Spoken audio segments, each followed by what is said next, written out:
इन दो तस्वीरों को देखिए। पहली तस्वीर 1971 के बाद गरीबी से जूझ रहे बांग्लादेश की है और दूसरी तस्वीर उन कामगारों की है जो फैक्ट्री में पसीना बहा रहे हैं और बांग्लादेश को 7वें आसमान पर ले जा रहे हैं। हेलो फ्रेंड्स, मेरी पिछली बांग्लादेश की तरक्की वाली रिपोर्ट को पसंद करने के लिए आपका बहुत बहुत शुक्रिया। और अगर आप हमारे चैनल पर नए हैं और आपने वो स्टोरी अभी तक नहीं देखी है तो नीचे डिस्क्रिप्शन बॉक्स में उसका लिंक है और आप ये स्टोरी देख सकते हैं। जैसा कि मैंने अपनी पिछली स्टोरी में वादा किया था कि आपको अपनी अगली रिपोर्ट में मिलवाऊंगी उस मास्टरमाइंड से जिसका बांग्लादेश की तरक्की में पूरा योगदान है। तो दोस्तों, वो कोई और नहीं बल्कि बांग्लादेश की नायिका, वहां की प्रधानमंत्री शेख हसीना है। आज पूरी दुनिया में विकास का जीता जागता उदाहरण बन गई हैं। एक महिला ने मुस्लिम देश को कहां से कहां पहुंचा दिया, इसकी चर्चा हर जगह हो रही है, लेकिन ये आसान तो बिल्कुल नहीं था। सबसे पहले आप ये जानिए कि शेख हसीना के सामने क्या चुनौतियां थीं। फिर आप ये समझ पाएंगे कि उन्होंने बांग्लादेश की इकोनॉमी को इतना आगे कैसे बढ़ाया। दोस्तों, स्टोरी पर आगे बढ़ने से पहले आप सबसे एक छोटी सी अपील।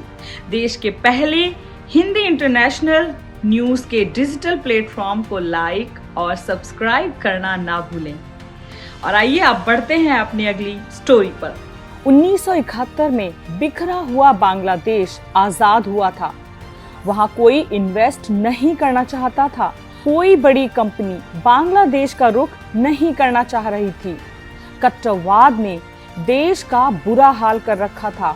उस समय बांग्लादेश के राष्ट्रपति रहे शेख मुजीब भी समस्या का हल नहीं निकाल पाए और उनकी हत्या हो गई। लेकिन शेख की बेटी ने वो कर दिखाया जो पिता ना कर पाए।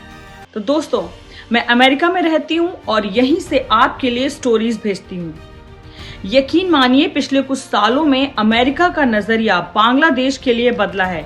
यहाँ पर बड़ी तादाद में बांग्लादेशी मिलने लगे हैं जो पहले नहीं थे। ये सब कैसे हुआ, सबसे पहले ये समझिए। सबसे पहले शेख हसीना ने अपनी कैबिनेट का चेहरा बदला। जो वरिष्ठ नेता पिता शेख के साथ थे उन्हें बाहर का रास्ता दिखाया और युवा पीढ़ी को आगे किया। कैबिनेट नई थी और नए आइडियाज से लैस थी और जिसका फायदा उन्हें जल्द ही मिलने लगा। शेख हसीना ने कट्टर तत्वों पर कंट्रोल किया और कई कट्टरपंथियों को फांसी पर चढ़ाया गया। हसीना किसी से नहीं डरी। शेख हसीना ने बदलती हुई दुनिया को परखा। भारत, अमेरिका जैसे देशों के साथ संबंध मजबूत किए, जहां से उनके देश में कारोबार बढ़ सकता था। फिर जो हुआ वो इतिहास बनता चला गया। जैसा कि हमने बांग्लादेश से जुड़ी अपनी पिछली रिपोर्ट में बताया था कि कपड़ा उद्योग को इकोनॉमी की रीढ़ बनाया गया। अगर इसी तरह से बांग्लादेश विकास करता रहा तो 2041 तक विकसित देशों की बराबरी में आकर खड़ा हो जाएगा।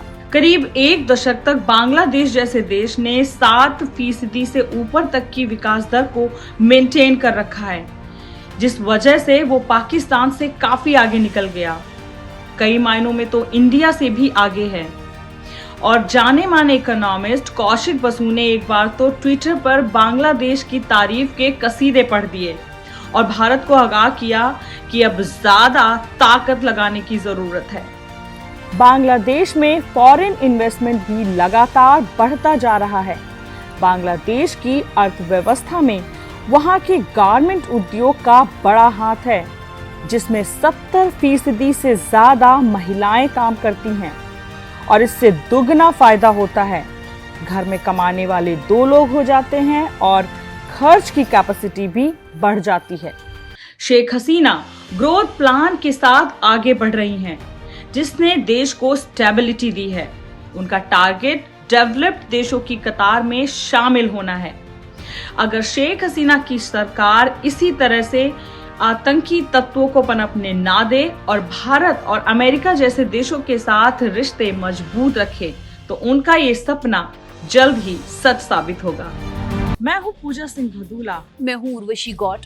हेलो फ्रेंड्स, मैं हूँ विनी। मैं हूँ श्रुति। मेक्सिको से आप सभी का स्वागत करती हूँ। न्यूज ढाबा शिकागो से आप सभी से गुजारिश है कि देश के पहले इंटरनेशनल हिंदी यूट्यूब चैनल को सब्सक्राइब करना ना भूलें। हमारे साथ अलग अलग जगहों से हजारों यूथ जुड़ रहे हैं। आप भी जुड़िए। तो हमारे चैनल को सब्सक्राइब करना बिल्कुल ना भूलें। लाइक और कमेंट्स करना ना भूलें।